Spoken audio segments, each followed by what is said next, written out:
যে পোশাক শিল্পে যে বৈশ্বিক ব্যবস্থা, উৎপাদন থেকে একেবারে ক্রেতা পর্যন্ত এই যে সিস্টেম, যে মুনাফা হয় এই সিস্টেমের মধ্য দিয়ে, এটা আমাদের মালিকটা, আমাদের গার্মেন্টস মালিকরা বিজেপিরা পায় 30 ভাগ, 100 টাকা 30 টাকা পায় বিজেপি।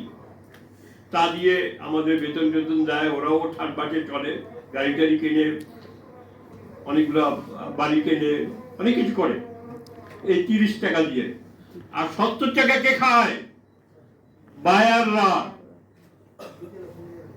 ওদেরকে আপনি দেখতে পাবেন না, ওরা কোথায়? বসন্তের কুঠিল। শীত পড়লে বাংলাদেশে আসে, আর শীত না পড়লে আর এক জায়গায় থাকে। ওদেরকে দেখতে পাবেন না, অদৃশ্য মানুষ। ওরা খায় 70 টাকা, 100 টাকার মধ্যে মুনাফা 70 টাকা ওরা খায়।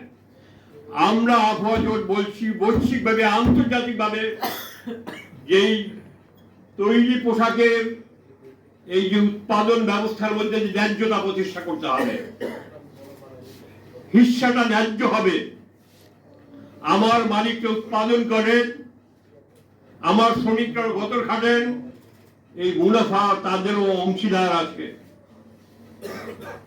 বসেন, আলোচনা করেন, এর জন্য একটা ব্যবস্থা আছে। OECD, জাতিসংঘের একটি কমিটি আছে, একটা প্রতিষ্ঠান আছে, সেখানে এইসব বসে হিসাব বিকাশ করে কার কত হিস্সা হবে এটা ঠিক করবে।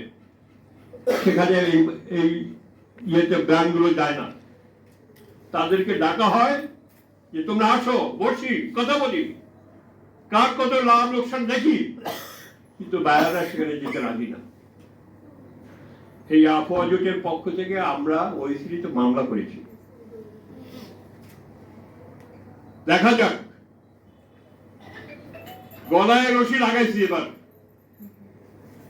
টান দেব, রশি ধরে, রশি দিয়ে মারো টান, তাজা হবে খান খান।